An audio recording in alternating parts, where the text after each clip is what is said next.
The Member of Parliament for Yilo Krobo, Albert Tete Nyakote, is calling for action from government on educational infrastructure in the Yilo and Krobo lands. Mr. Nyakote, who bemoaned the poor educational infrastructure at the basic level in his constituency, believes the government can do better with infrastructure that is congenial for the study to ensure a solid foundation for the children in their quest for a formal education. He, however, assured that he will not fold his arm to see the situation degenerate, hence has partnered with a non-governmental organization, Pencil of Promise, to help build a school block in 8 communities for the basic level.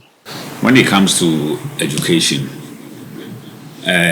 generally, I would say that we have poor infrastructure for education at the preschool level and at the primary level. So I'll tell you one thing I've done. One thing I've done is to get an NGO that builds schools. The name of the NGO is called Pencils and Promise. And I've negotiated with them to provide infrastructure for 8 schools. We've started the first one. My contribution is about 100,000. Everything that is left is for them. And I've done this because I'll not be able to marshal the funds personally, and assemblies who have not had anything up to now, the assemblies have not received a common fund, so they cannot do much. So this is what we are doing. He also noted that almost all of the communities are without kindergarten blocks, forcing the children to walk several kilometers on daily basis to school, a situation that must be dealt with.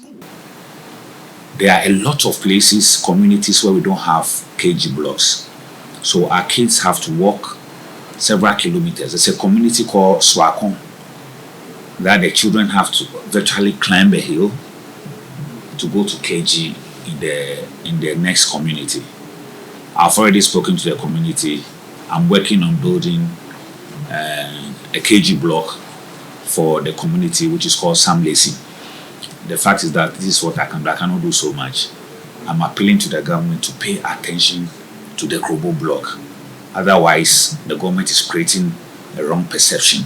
The Member of Parliament has, however, intervened in renovating the Apesewa primary block. FIBE 2015, yeah, dinosaur empire. And you know, ya holding to me. It's so lucky MP buyer no. Ya di tunanim say problem na ya face wa hanu no. To share boss obeyama. So lucky ampa. On my engineer be share bibia ema. On my kwase ya start say ya den ya nya aduma. Enti no afi ho no no. Ya fa hanu mu nyina ase na so nyina apa. Enti ho nyina no ya den. Ya di chance ya da gugu ni nyina so kama. Keji no so na dan bia na e wo form. It's a so to a good kwala no ho wodem ho no mo so obehwe no so o da bi o man kwala no ho for science no so yese o yeden o yese de be ya kwala no betimi ayeden anya ba bi pa ayeden atena anka ahode wo ho aka betimi ayi bibi wo ho kata mo ade ne si anka ye dada esanse ye ni ahode yetimi anye nti MP be hu ye no wo hu se aha no ye hye dan ye ba bi a ye wa adwuma bibiro ha no mti wo so mu so be ye ti wa so mu ne de ogusu ye ni nyina akosita ma obewie owie na eso ye be meki so se behwe so yi na bibibo ne bi ana ye anto no. In a related development, Mr. Nyakote had asked the government to complete all GET Fund projects and E-block to decongest the schools, especially at the secondary level in the area. We need to work quickly to open the E-block because the 2 secondary schools in the constituency are congested. And these 2 schools are Yilo Krobo Secondary School and Agogo Secondary School. I can tell you on authority that when you visit Agogo Secondary School at lunchtime, the children do not have furniture, tables and chairs to sit on to take their lunch. They have to stand.